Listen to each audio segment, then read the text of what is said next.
welcome to another episode of Alpha Intuition Podcast. We're here to help you become the CEO of your life. I'm your host, Keisha L. Blair, certified extreme execution coach, skilled trades champion, and technical trainer. And I'm here to help you to make sure that your energy, frequency, and vibration align with intention and purpose. This is where mindset meets momentum. So keep that energy. Today, before I introduce my guest, if this is your first time listening, please make sure that you like and subscribe and hit that notification bell so that you can get notified every time we have new episodes, which drop usually every Saturday morning at 6 a.m. Central Time.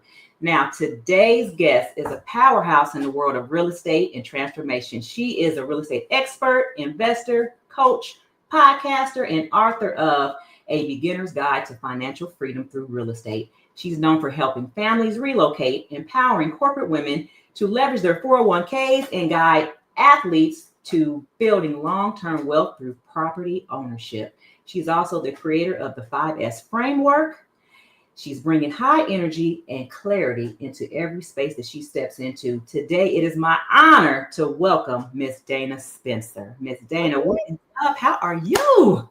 I am fantastic. Thank you so much, Keisha. I'm so excited to be here. I am so happy to have you here. This is just a joy for me. I know we were kind of talking a little bit before we got started and just talking about our love for pink and our love for green. And I say I got these pearls on, and like you told me you were AKA. I'm like, okay, and then them green nails, yes. Love, we're gonna have to secretly give me that formula so I can make sure I wear that green too, or just tweak it just a little bit. Because green, it's green girls, we got to stick together. Absolutely. All right, so I'm just gonna hop right into it. Why don't you tell me a little bit about just your background and your journey and how you got into real estate? Yeah, so it was 2018 and I was in corporate, and this year in particular, the company that I was working for, they were offering a buyout. So if you were 55, they were going to let you retire early. And I remember thinking, when I turn 55, I want to be in a position to do that. So I reached out to my mortgage company to see when my loan would be paid off. It was going to be paid off in 2027. And I was like, well, whatever they offer me, that should be enough to make the difference, because I was going to be 55 in 2025. And then I met a lady that said, retirement is a number, not an age. Wow. And I was like, I had never heard anything like that before. And so I reached out to her. I was like, I need you to be my coach. I need you to be my mentor. And that began the journey of, if I can buy enough properties every single year in order to invest in real estate, the money that I can make, if I could do that 3 or 4 times and replace my corporate salary, then that's what I wanted to do. So that began my real estate journey. Oh my goodness. That's amazing that you say that. When I was released from corporate last year and they talked about retirement, I said, I'm not old enough to retire. I never thought about it being, well, it's not even in age. And I could put myself in a position to where, I can retire and I don't have to worry about what society thinks that age should be. It's whatever I think that age should be and where I am financially. So yeah, that's a good way to put it. Absolutely. Yep. So you talked about just the 401k and how people can use that to leverage property ownership. So let's talk a little bit about that. Yeah. So a lot of times people think it takes a lot of money in order to get started investing in real estate. And so I was like, well, where do I have a lot of money at? And so I called my 401k provider and asked them, like, how much money do I have? And this was November of 2021. And they said I had like $170,000. And I was like, oh, okay. So that was more than I thought. And so then by the time I was ready to invest, I called them again and I had 200,000. So I was able to borrow $30,000 from my 401k. And then when you borrow money from yourself, then you're paying yourself back with interest. So how cool is that? So you're borrowing the money in order to buy an asset that is going to appreciate in value, as well as you can utilize the passive income now. So like right now, I'm literally in one of my properties that I have as a midterm rental that I rent to traveling professionals. So it's like pulling from my 401k allowed me to get an asset that I can utilize right now, so I don't have to wait. Wow. I wish I would have known you when I bought my first home and I rented out my first home. And then because the renters were not good tenants, I decided to sell it. Well, now, a few years later, that property has appreciated. And I'm thinking like, well, I wish I would have kept that property and not let the tenants deter me from selling that property. Of course, I used that money. Actually, and I didn't even really make a good profit off of it because when was this? This is probably like 20, maybe right around COVID. So when the housing market wasn't that great, but now here we are 5 years later, and the house is worth 3 times more than what it was when I sold it. Because I made literally maybe it was less than $500. Wow. And like you're saying, that was just 5 years ago. And that's one of the things I talk about too, is this beautiful word called appreciation, that the houses are worth more every single year. And there are some markets like Nashville and Houston. I mean, it's crazy how much properties are worth more now than what they were. And so that is like a strategy in and of itself. A lot of people are like, you can't bank on appreciation, which that is true. However, we're going to always need a place to live. Yeah. And so real estate is never going to go out of style. And then knowing that I really didn't make a profit off of it, I should have just kept it and, found a way to rent it out since I actually own the house, so I didn't make anything off of it. Whatever I owed at the time, it just kind of like just washed itself out. And I didn't make any money off of it. I just got out of debt. So I guess, I kind of made it that way because I didn't have that. I no longer had the debt, but I could have totally have kept it and rented it out to somebody who was worthy of living there and just not let those tenants deter me. So now years later, 5 years later, I actually have a rental property that it was my mother's and she left it to me, the house that she was, and I own it outright. So my children live there and they're on a rental agreement because they are tenants too. So, want them to understand, yes, there's a path to financial freedom, and it starts with understanding how to use money to get to where you want. So yeah, you're going to pay rent.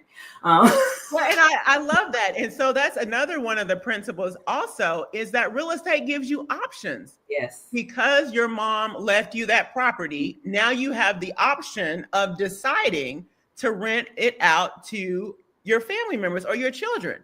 Without that, just think how much you're helping them as opposed to them renting from somebody else, building somebody else's wealth. That's right. Whereas let's keep this all in the family.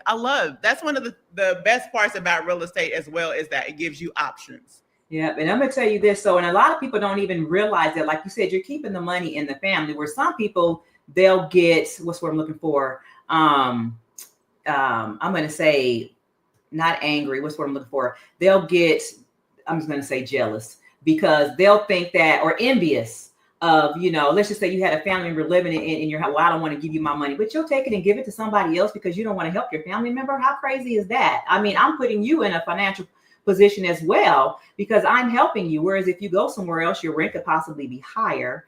And then, you don't even know where that money is going. So at least you have a family member to where you're helping them and they're helping you. So I see the benefit of it. I think more people should actually do that, and when you rent, if you are a renter and not the person who's renting and you're renting it from a family member, just be mindful of that this person is actually helping you. So there's nothing wrong with you helping them. Absolutely. Absolutely. I rented to my son for a couple of months and a lot of people are like, oh, that was so nice that you rented to you. I was like, no, he paid rent too. But the beauty of it was he didn't have to sign a lease. And so while he was looking for a house, he didn't have to rush because we know the housing market can be complicated. And so he was able to take his time and find a property. And then it was just a beautiful thing. Yeah. So that's kind of like my daughter. She's actually looking for a property now to purchase, but she didn't really find one that she wanted. So she was renting somewhere else. And then she just said, hey, she talked to me about moving back into the house. And I said, well, you can always come back for a small fee. But, so it's there for her, and because my mother always told me she wanted the home to go to the grandchildren. So I'm making sure that I didn't sell it. I wanted to keep it and wanted to keep it in the family and keep it for them. So it's just helping them as well. So my son and my daughter, they live there together. But she has that option. So now you can save, because I'm not charging anywhere as much as she was paying somewhere else, but you can save that money up and be able to have that down payment. So when you decide to go purchase your house or you get a family, then you have that option to do that and the money to do it with. Absolutely. Mm-hmm. Now it says here that you actually you help women and athletes to use real estate to build generational wealth. So tell me about that. Yes. So I'm the type of person, and I did this in corporate as well. As soon as I find out some information, I want to share it. I'm like, oh my goodness, everybody needs to learn how to do this. Like, I'm not the gatekeeper kind of person. And when I learned how to do it and how much it has benefited me, I'm like, everybody needs to know how to do this. I mean, just investing in real estate, it unlocks this creativity that may have been suppressed within you. But anyway, so teaching women how to use some of their 401k to get started investing in real estate. And then for athletes, you know, with that name, image, and likeness program. So now college athletes can actually earn money during their college years. You know, this is relatively new. And it's like, okay, a lot of these athletes are coming from a background where, you know, they may not have had this access to this type of money. And I was listening to a podcast and they were talking about athletes, you know, how they make millions of dollars. And then after they've made millions of dollars, when they retire, they're broke and they're filing bankruptcy. And I literally was thinking in my mind, why didn't anybody teach them how to invest in real estate? And then that's when the Lord tapped me on my shoulder, like, well, you could. And I'm like, oh, yeah, I could. So I just teach that, you know, you can use a portion, you know, everybody wants to ball out or whatever. I'm not saying use all of the money. You can still ball out, but set some money aside and let's use that to help you to get started investing in real estate, because most athletes, they just want to buy mama house. That's one of the main reasons why they want to go pro. So in college, since you're already making money, why not go ahead and buy mama house? You can buy mama house close to the university. And when she can come and visit and stay in your property, you can have it as like a short-term rental, rent it out to other people. But when you playing and mom comes in town, she has a place to stay. That is, yes, that's beautiful. And that's funny that you say that. It's like, I've heard one of my children say the same thing, that they, you know, they want to buy me a home or buy me something. And I'm like, as a parent, that's my responsibility to take care of them. But I guess the kids do get to a point to where they want to take care of their parents. So that's a good thing. That's a beautiful thing to be able to do that. And to help athletes to understand, hey, you need to take this money now and start earning. Now tell me what NIL stands for. It stands for name, image, and likeness. So basically, athletes are very popular individuals.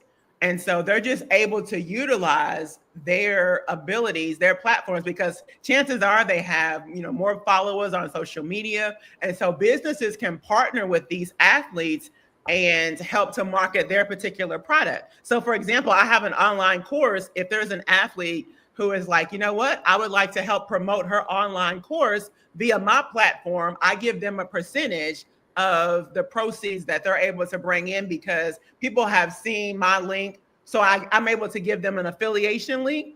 And then people who purchase because they saw something on that athlete's platform, then I peel them off some money as a result. So it's like athletes are partnering with businesses in order to help promote the business, as well as, you know, pay them for their followers. Yeah. So that's pretty much that's my version. That's my explanation of it, but it's way more complicated than how I just simplified it, but that's my little simplified version. Yeah. So what you're doing is you're taking just the money that they make as an athlete, and then also with their name, image, and likeness, they're making money off that as well. And then they take that and then they use it to purchase properties or use it to get equity so that they can have it and it grows years to come. That is good. Right, because you just like how you said, you know, when you buy property, it's worth more. So imagine if they go ahead and do that, and then they, you know, go pro. Now they have the knowledge to continue to invest in real estate. You know, maybe they played at Alabama, and they bought a property in Alabama, and then maybe they get, you know, drafted to the Dallas Cowboys, and they buy property in Dallas. They have the skill set and the information and the knowledge, and then they can just continue to make those moves wherever they go. Imagine them getting every time they get traded, they buy a piece of property there. So now they got property all over the United States.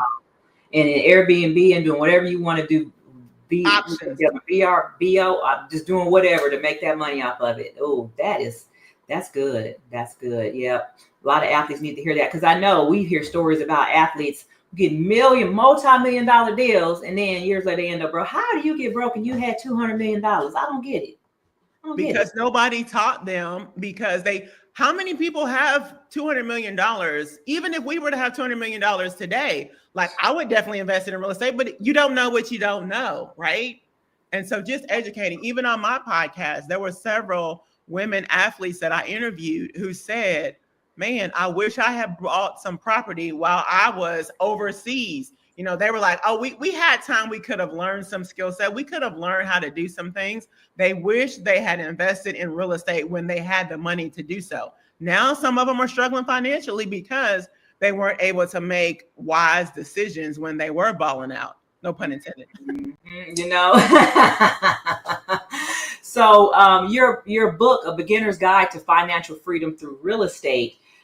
First of all, tell me where we can get it, and then tell me like what is the what is the information that we can find in this book. So it is available on Amazon, but I can, send you a link as well where you can order it directly from me, and I can autograph it and drop a copy in the mail. And so in terms of what the book talks about, the first chapter talks about mindset, and it's my MRS framework. Mindset. What's the mindset that you need to have in order to get started investing in real estate? Well, one of them is that it's all about solving problems. I'm like, what? Somebody should have told me this. Real estate is all about solving problems because problems come up. They come up multiple times a day. And it's so important to have people around you that can help you to solve those problems, which leads into the R of my MRS framework, relationships. I have heard millions of times that investing in real estate is a relationship business. It's so very true. So, who do you need in order to be successful in investing in real estate? Well, you need an investor-friendly agent and an attorney and an accountant and a plumber and an electrician. And I mean, there's so many pieces of it. And so when you learn to build relationships, when you learn that relationship builder skill set, then you're able to have the people around you that you need to have on your team in order to be successful, which leads into the S of the MRS framework, and that's your squad. There is a group of people out there that believe that investing in real estate is risky. And so they are going to put their fears onto you. Oh, I wouldn't buy property over there. That's in a bad location. Oh, I wouldn't do that. That's too risky. My personal opinion is that it's too risky to not invest in real estate. So that my MRS framework, mindset, relationship, squad, those are the first 3 chapters. And then I just walk you through the process of how to get started investing in real estate, the step-by-step approach to investing in real estate. And one of the skill sets that I had in corporate was that they said I was able to take complicated information and break it down into bite-sized pieces. And that's what I've done with the book. That is awesome. Mindset, relationship, and squad. I love it. I love it. So what is like, okay, if I'm new to real estate and I got, I've gone to my 401k, I got this chunk of money that I'm wanting to invest, what would be the first thing that you would tell me to do?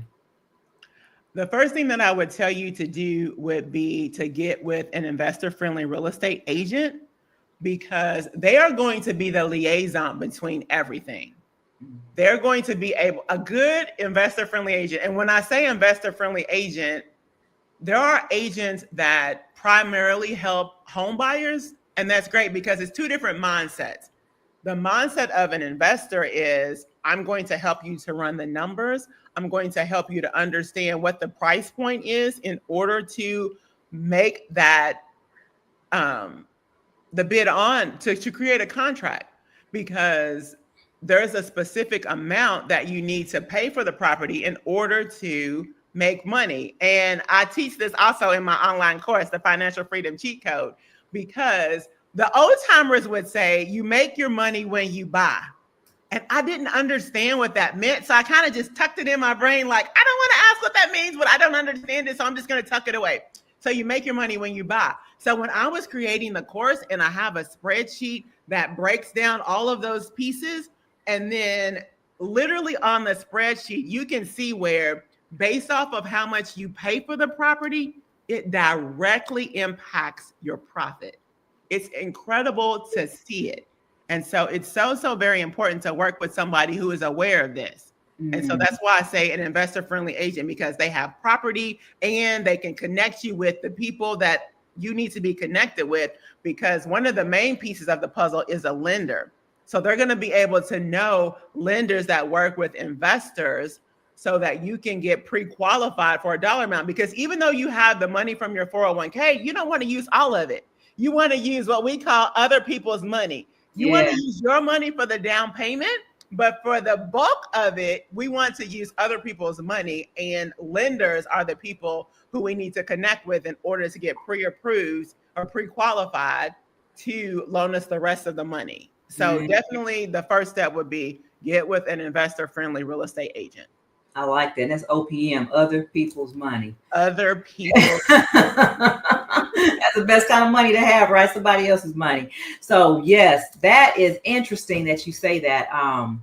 And then what else did you mention? You said Financial Freedom Cheat Code. That's the name of your course, your online course. So tell me about your course. Like, how long is your course? Like, where can I find this course at?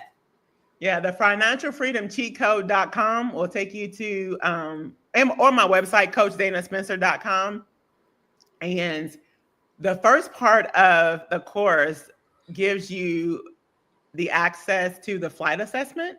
And because it's so very important for you to understand your behavioral preferences and how that's going to show up when you invest in real estate. So it's important for you to understand your behavioral preferences and be able to be like, oh, that's what she said, that I'm an air traffic controller. So I got to make sure everything is like absolutely right. And I'm attention to detail and the specifics and the da-da-da-da. And so you typically may overanalyze things and fall into analysis paralysis. So understanding yourself is critical in the entire process.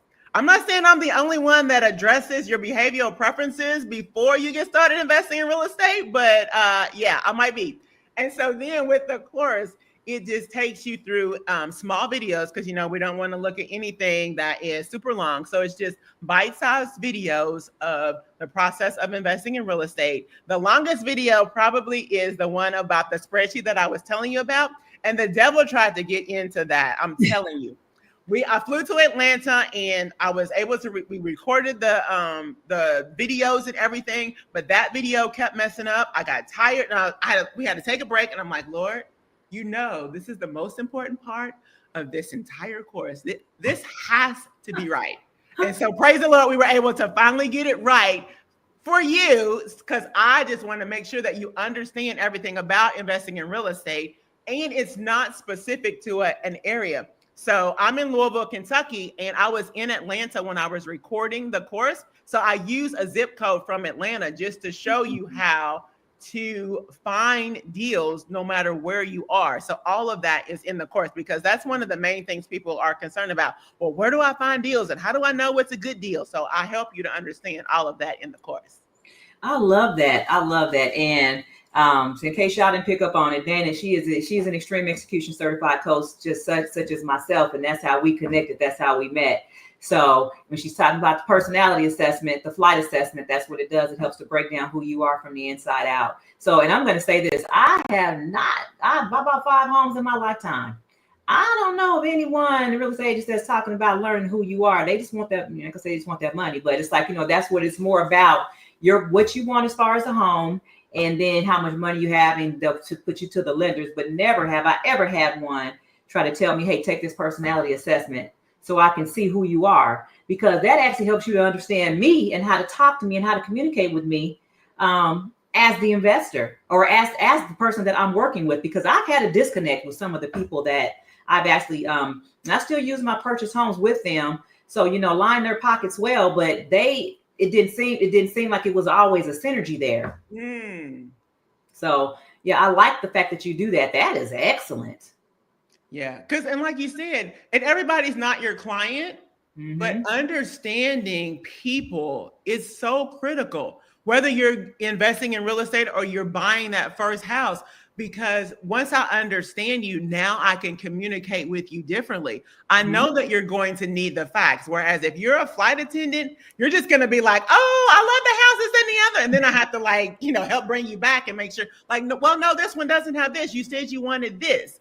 So being able to understand people, I mean, it's critical in everything you do. So this course is not only going to help you with investing in real estate, it's going to help you in your personal and your professional life as well. Yes.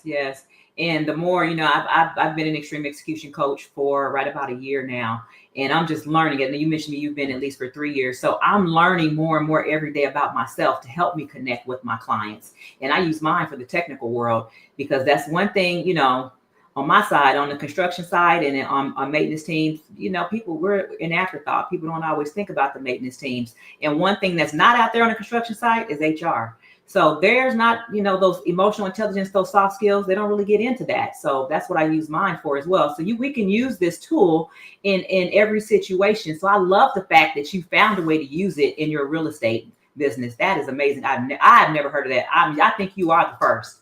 Hopefully there may be others you can teach them up and bring them up and train them up right. But I think that is golden. Yes, for sure.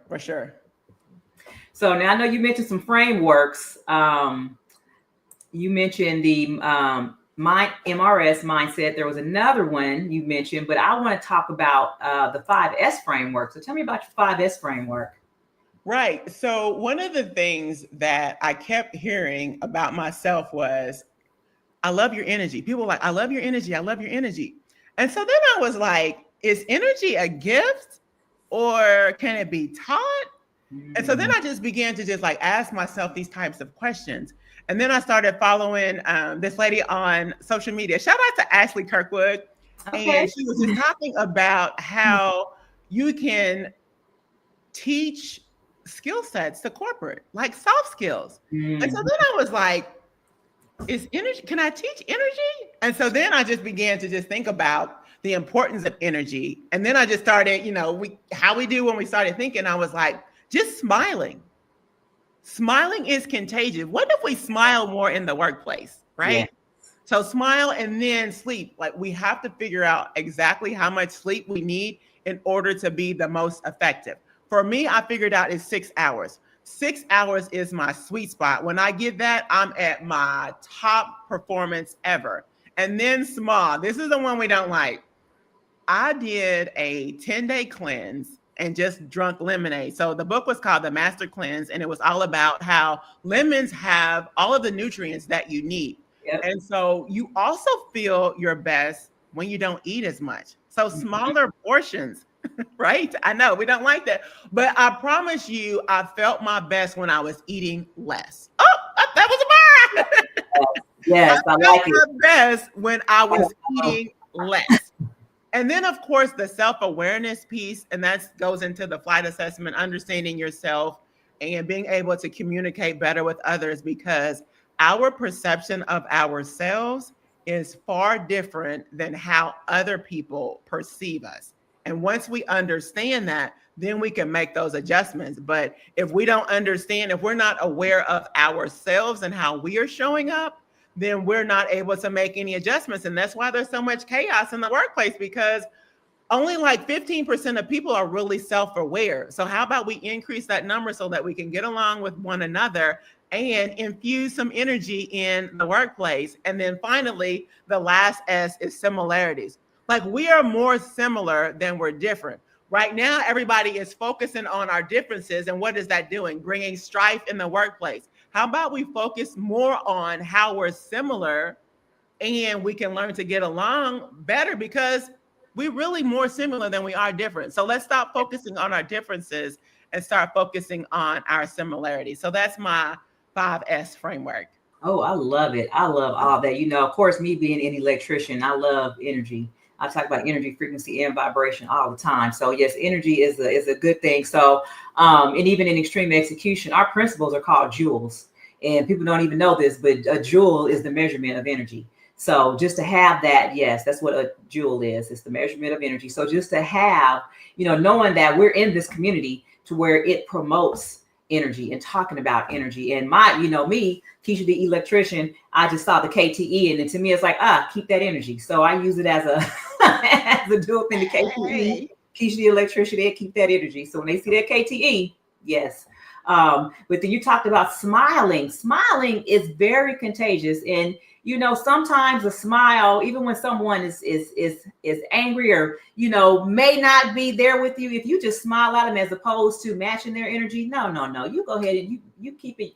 You keep your energy centered, and you don't let them bring you to theirs. And we call that, like, you regulate your own emotions and you regulate yourself. You don't. I did a talking about. I know many people have done it, but the difference between a thermometer and a thermostat, right? Mm-hmm. Where the thermometer is just checking the temperature in the room, where the thermostat, it regulates it. So you can regulate yourself. You don't have to be a thermometer to where you just go in there and it just checks it, and you just go boom, like the mercury. You're gonna go to whatever temperature is in that room, high, low, whatever. No, we're gonna regulate the temperature. That's what we do. Right. We're gonna regulate that energy. Yeah, bring it up, because oh my goodness, and it's so many people who are in the workplace, and you're like, hey, how are you doing? And they're like, I'm making it. And you're like, I'm here. Like, I'm glad you're here. Like, yes. Look, I was on a call this morning. So we have our accountability calls for the UOU Mastermind, led by Dr. Eric Thomas, ET, the hip hop preacher. And he talked about just the benefit of getting rest, because we as people, especially in the entrepreneur space, we go. I used to view sleep as wasting time, because I felt like if I was sleeping, it was something else that I could be doing. So I didn't get a lot of rest. Well, the older I get, rest becomes a little bit more important. And he said this morning, sometimes you have to understand that sometimes you may need to rest just to rest. Mm-hmm. No, so rest is that sleep is very, very important. And then the self-awareness piece. You can't understand nobody else without understanding yourself first. So many people, what is it? It's so many people, I forgot the percentage, maybe you can help me out, but how many people that think they're self-aware as opposed to the ones that actually are? Yeah, only 15% of people. Yeah, and so many people out there say, oh, I know what I'm doing. Oh, I got this. No, you don't. No, but we can't. You don't want to tell them that. But it's like, try to find a nice way to smile at them and say, that's one of them pearl clutching moments. Shout out to the AKAs, pearl clutching moments. So you, it's like, you're not, bless your heart. We'll find a way to bring you around so that you become more self-aware. But yeah, and I like how you said that, just the similarities. We have more similarities than we have differences, and that's what we need to cling to. Because so many times people always want to flock to the negative. All this stuff out here in the world today, people are flocking towards the negative things. There's so many. You can find a positive situation in every negative situation. That's what I believe. Yes. And so you call yourself the energy expert. I love that. Now I know it says it's just the energy of wealth, but I'm not going to even try to equate wealth with just money, because there's so many things that you can be wealthy in. So just from your perspective, talk about being the energy expert.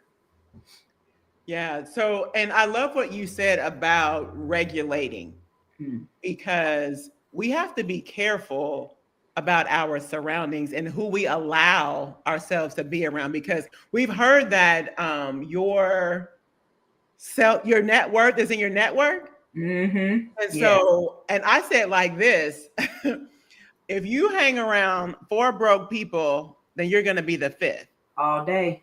But if you hang around 4 millionaires, then you're going to be the 5th. So we get to decide our environment. And if you are now in an environment where you're surrounded by broke people and that broke mindset, that fixed mindset, this is the way it's going to always be. It's never going to get any better. Like, imagine what that does to your energy. Mm-hmm. Because if we didn't have the hope, don't get me start preaching here. If we didn't have the hope, right? Then what is life all about? And so I just believe in the wealth of energy in terms of we get to choose, we get to decide. Don't allow your circumstance as of where you are right now to dictate your future. Like, we can change, we can get knowledge, we can get more information, we can learn a skill set, we can learn how to invest in real estate so that it can change our circumstance. Don't just continue to live in this state of mind that there's nothing can get better. Mm-hmm. Let's always have this transformation of our mindset to believe, you know what? I just believe that there's something else. Like going to work, going to sleep, eating and then repeating. Like there's got to be more. And I believe if you want more, more is available. But we have to make that decision. Yes, 100%. And I like what you said. If you hang around 4 broke people, you are definitely going to be number 5. So I choose to hang around 4 wealthy people because I got next, you know. And you might have some viewers that are like, well, if I am surrounded by broke people, how do I? And so I'm all about the how do I, figuring out, I'm a problem solver, right? How do I get around a different network of people? I would definitely recommend, number one, making sure you're on LinkedIn, the platform LinkedIn. They didn't pay me to say that, but LinkedIn allows you to be around a different caliber, a different network of people. And then that's where I see a lot of networking events.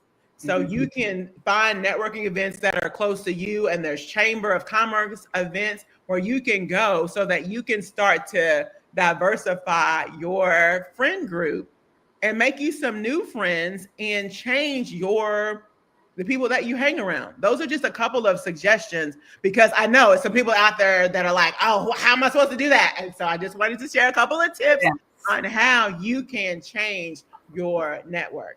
Yeah, and then also there's communities all over the place. You know, people who have their communities to where you can join a community. Like I'm going to take myself, for instance. I joined Extreme Execution and I have immediately 50 new friends. And it's so many people in this community, you never know what their background is.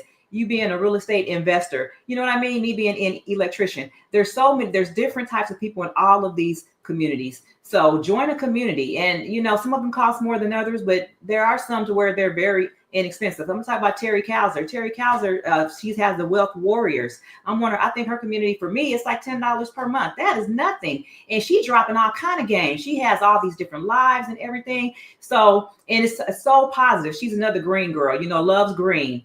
So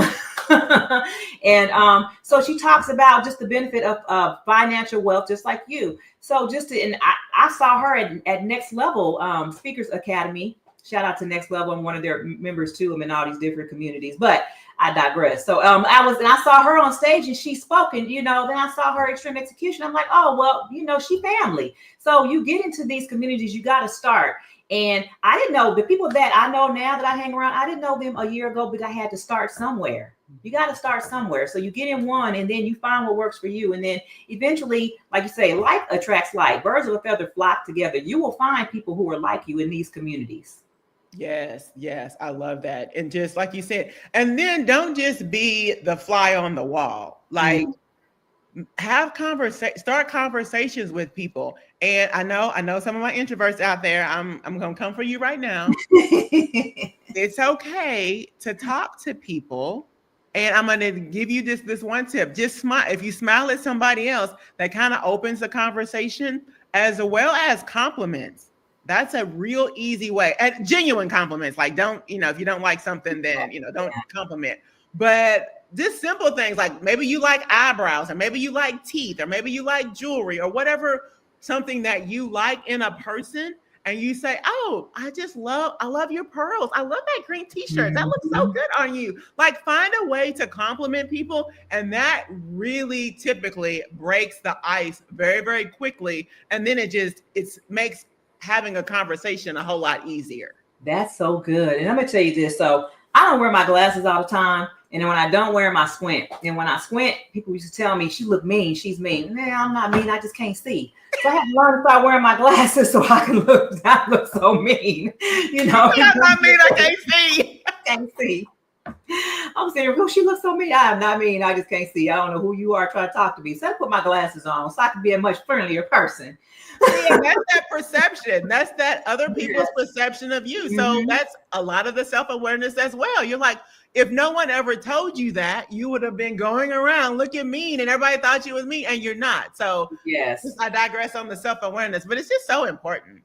And then, like you mentioned, give somebody an honest compliment, because best believe, I chose this green shirt to wear today, not even knowing that you were a lover of green. You know what I mean? I wear my pearls all the time. So if you see that and you compliment, person, they put their hair, they got themselves together a certain type of way. So if you genuinely give someone a compliment, trust me, it's okay. And they're probably going to really appreciate it, because they put a lot of time, effort, and attention into trying to be the best version of themselves when they showed up. Absolutely. Love it. Yep, 100%. So, all right, Miss Dana. So, tell me about what kind of upcoming projects or events that you have. Yes. So, and I don't know when this episode is going to debut, but I have a free webinar coming up on Friday, just helping women with this. There's got to be more to life and helping them to understand, what? Having options. Like I was, I'll give a little bit of my story about, being in corporate and how leaving. I'm not trying to get anybody to leave corporate. However, when I left corporate, that's when my creative juices started to begin. I had no idea. Writing a book was not even on the horizon. Like I didn't even have a desire to write a book. A lot of people are like, they want to write a book. Not me, didn't have a desire. And so I wrote a book, and my publisher was like, oh, you write really well. It's like, who knew what talents that you have until you are allowed to be creative? So, and like I said, no shade on corporate, but you might be in a situation where somebody is just constantly telling you what to do and you never have to think. So you're not using what God has given you. So I just want people to understand the importance of unlocking what you don't even realize is within you. So I've got a webinar coming up, and then I'm going to do webinars on a regular basis. So if you are able to tap into my my website, I'm going to do them more and more, because I just believe that we need to make sure that we are educated in this idea of investing in real estate. And it's not new. Other people have been doing this for years and making tons of money off of it. And we are just a little bit behind in the race, but we're just running twice as fast so that we can get to where we want to be as a community and as a people. And real estate is just one of the ways to do that. And so I definitely want to educate people to be aware. So I want to give you the knowledge. And then once you have the knowledge, then you can make a decision. Without the knowledge, you have been making a decision, but it's based off of the information that you have. So the only way to really change is to have new information. Yes, I love that. And just so you know, this will air the day before Mother's Day. So it will be at the day after Friday. So you can talk any other events that you have coming up after Friday? I don't have, but like I said, I will be creating them. I will start having webinars on a regular basis to continue to educate everybody that I can on the importance of investing in real estate. Okay, well, that's good. So, and then people can mostly find that information on your website, or is there somewhere else that they need to go? Definitely follow me on LinkedIn. LinkedIn is my favorite platform, and that's where I'm the most active. So I am Coach Dana Spencer on LinkedIn. So definitely follow me there. I'm the most consistent there. Number 2 would be Instagram, Coach Dana Spencer on Instagram. And then I'm on Facebook as well. But my number 1 platforms to focus on, because obviously focusing on people in corporate, most of those people are going to be on LinkedIn. Yes. And you said something a second ago just about being in corporate and having people to, that you're just following what somebody else is telling you to do. And some people you're not even, I'm not going to use the word allowed, but you're not encouraged to make decisions. So I'm going to say, thankfully, when I was there, when I was a manager, I had a senior manager that when I went out to the Western region, he actually encouraged us he empowered us to make our own decisions. Mm-hmm. More so, I remember the first time I was faced with the challenge and I texted him, and, it was in the middle of the night. We had something that was happening at the facility. And he texted me back and said, what are you going to do about it? I was like, huh? I was like, what am I going to do about it? What am I texting you for? You know what I mean? But it was more so of him wanting me to just don't always come to me. Use your brain. Think about it. What are you going to do? Let's troubleshoot. You're used to troubleshooting as a technician. So now you're in a management zone. Let's think about how to solve this problem. So I learned that from that one interaction. It was like, okay, before I go to him, and he didn't really say it, but I adapted this to where it's like, I got my own problems. I don't need yours. And I can help you solve yours, but you got to come to me with solutions, and we can walk through those solutions to solve them together. We'll figure out which one is the best one, but don't come to me wait for me to solve your problems, because I don't need yours. I got my own. And that was so powerful and valuable for your leader to set you up that way. Yeah. Not every community is like that. Not every corporate facility is like that. There are a lot of places that want them not to problem solve and not to use their brain and be like, well, why did you do that? And so as soon as you've been put in that particular situation, now you're dumbing yourself down because you got in trouble for thinking for yourself. Yeah. No. And I have to say, I actually used that when I became a senior manager and I got my own team. I would use that same thing. People come to me and at my managers, you're a manager. You come and ask me, I'm like, what are you going to do about it? And it felt so good to use it on somebody else. You know what I mean? But I went through that same process because that's what helped me to just hone in on my troubleshooting skills and my problem solving skills as a manager. So yes, definitely good. All right. So Ms. Dana, what is next for you? You talked about the book that you have that we can find. You said it's on Amazon, A Beginner's Guide to Financial Freedom Through Real Estate. You got your workshops, you got your courses. You are doing a lot, helping athletes, single moms, people in general. So what's next for you? Yes. When I was looking at, different streams of income, definitely investing in more real estate is what's next for me. I would like to get more property. I have 3 nieces now that I would like to leave property for each one of them. I have a son and a nephew, want to leave property for them. And prayerfully, eventually I will have grandchildren that I will have property for. So that's what's next for me. Just making sure that the people that I'm around are able to, have real estate property so that we don't have to start from rock bottom every single time. Mm-hmm. Like that's what other communities do. They pass down their property, just like how your mom was able to pass down property to you. That's why we're so behind, because nobody is passing anything down. Everybody is renting. And when you rent, you don't have anything to pass down. So that's why we're always starting at ground zero.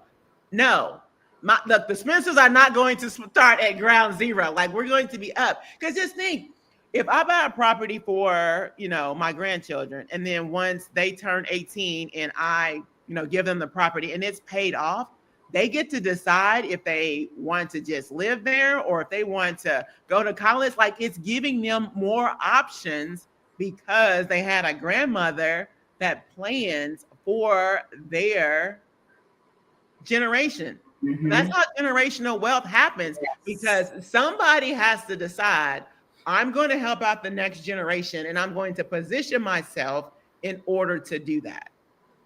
Yes. And a lot of, like you said, we got a lot of renters. They don't even think about it. You have to think beyond yourself. And, and I heard you say you don't have grandchildren yet. I think my kids got a bet going. My oldest is 30. I got 30, 28, 25, and the one, he just turned 18. And those first 3, they're like, we ain't having no kids. So I'm a grand pet parent. My kids have pets. So it's like, can you keep my dog? Absolutely not. Can you keep my cats? No. So no. I'm only keeping grandchildren over here. There you go. So, but just think about, thinking about your children's children and how to set them up for success to where it's beyond you. Let me tell you something that I did here in Memphis. My grandfather, he was actually born in Memphis, and as I went on one of those ancestry.com or something, I started looking at just the history of my family and found the address that was on a lot of different documents. Is a home here in Memphis, Tennessee. So I found the home and I actually researched and found the documents to where my great grandmother sold that house for $10. And I was like, wow, just imagine $10 back then. This was like, oh, I think it was like, I'm going to say early 1900s. But now just think 2025, how much that house is worth. So that's a goal of mine. I want to purchase that home because I'm in Memphis and I know where the house is. I passed by it several times. And I'm like, okay, that's a goal of mine because there's something that I can do with that property just to put it back into the family, because my grandfather, you know, his brother, they grew up in that home. And I'm just thinking of all the other family members who may have all the history that's in the walls of that home. So something that's near and dear to me. So when you mention that generational wealth, that's a goal of mine, to purchase that home and put it back into the Blair family. Yes, I love that. I just got chills because the house that I'm living in now with my mom, so it was my great grandmother's house. Mm-hmm. And so that house was built in 1900. So 125 years old, which it has its complications. We got to renovate it, this, that, and the other. Yeah. But like you said, we will never sell that house. You know, potentially it will be passed down to our generation and we'll pass it down to the next generation. So it stays in the family. Like we've got to be thinking, I know a lot of people are like, well, I don't want to think about this, that, and the other. That's the mindset shift that I want us to have as well, that we're not just thinking about ourselves. That's why we're in the situation that we're in today, because potentially they weren't in a position to think about us. Now we can buy land. Way back when they weren't able to buy land. Now that we can buy land, now we're not buying land. Yes. So we need to make the decisions that are going to put our next generation up, instead of, like I said before, us continuing to start at ground zero every time. Like we got to stop doing that. Yeah. And I think it was, I hope I get this right, I think it was Mike Epps.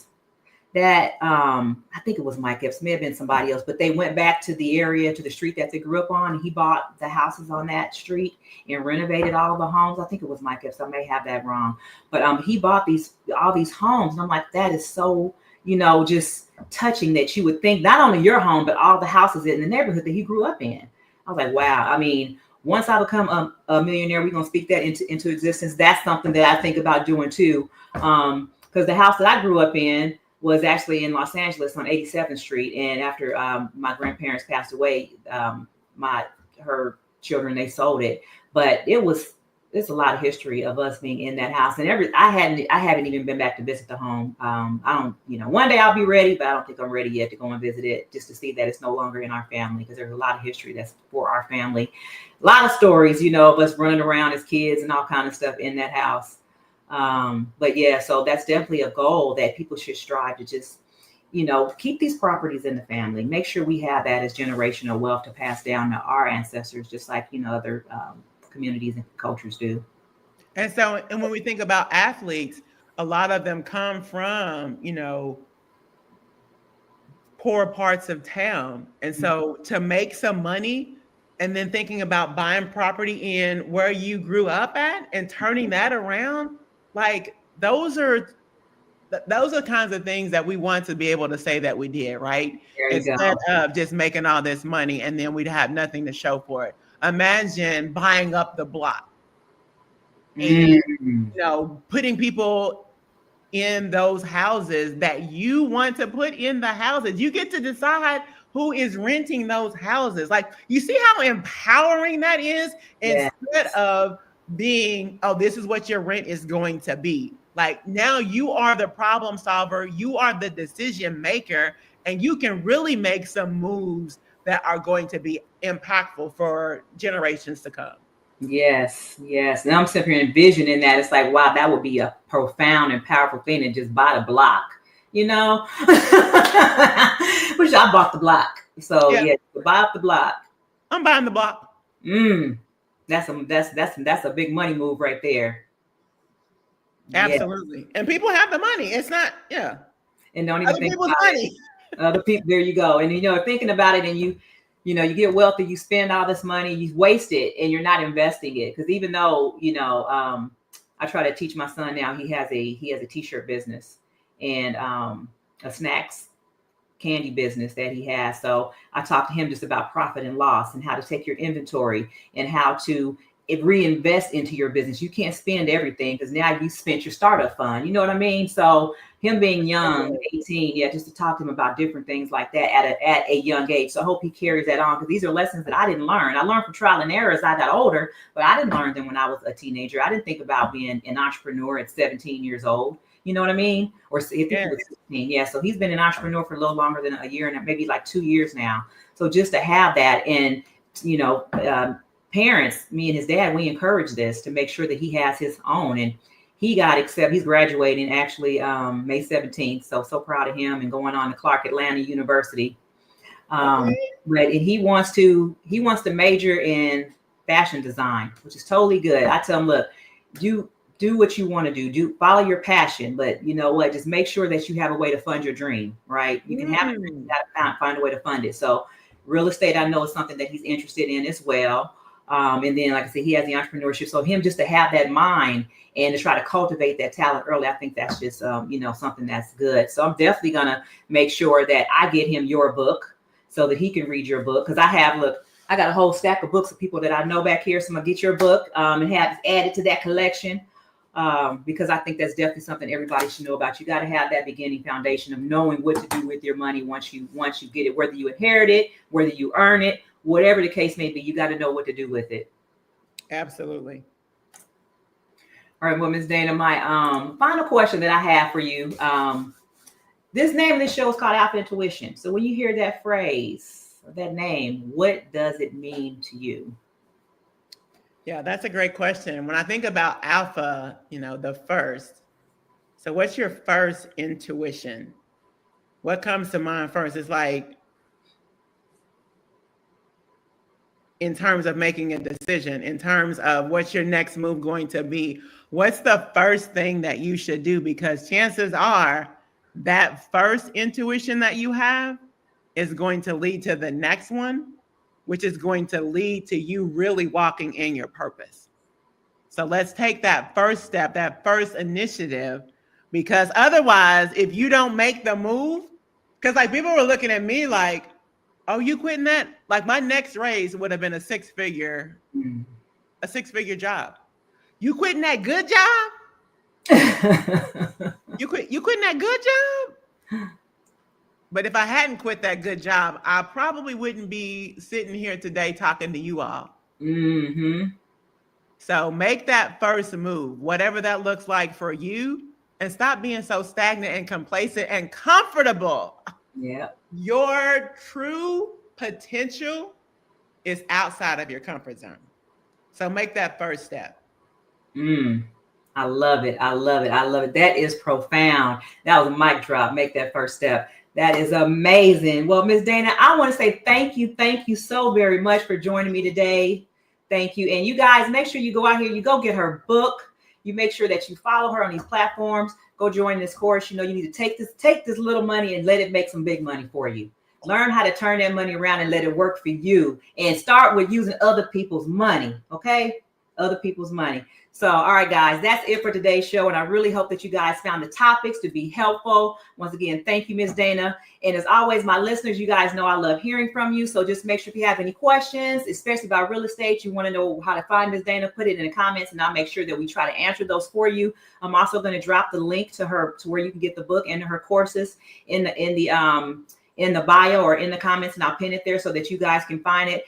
But if you really enjoyed today's show, please make sure that you like and share, and don't forget to subscribe and leave me a review, because I like to hear from y'all. I mean, even when I say something crazy or I start stumbling, I think I did good today. I didn't even stumble that much on my words, but and you guys can also connect with us on social media. And as you see, she is at Coach Dana Spencer, and she likes for you to contact her on LinkedIn and Instagram. You guys know I'm Keisha the Electrician on YouTube and on Instagram, but I use my government name on LinkedIn and Facebook, which is Keisha L. Blair. And I tell y'all know that L is very important, because sometimes you got to take a lot of L's in life to get to where you are. So the journey to the top of any mountain begins with one single step. Don't stop. Keep climbing. I want to thank you guys so very much for joining me today. And until next time, peace. And remember, keep that energy.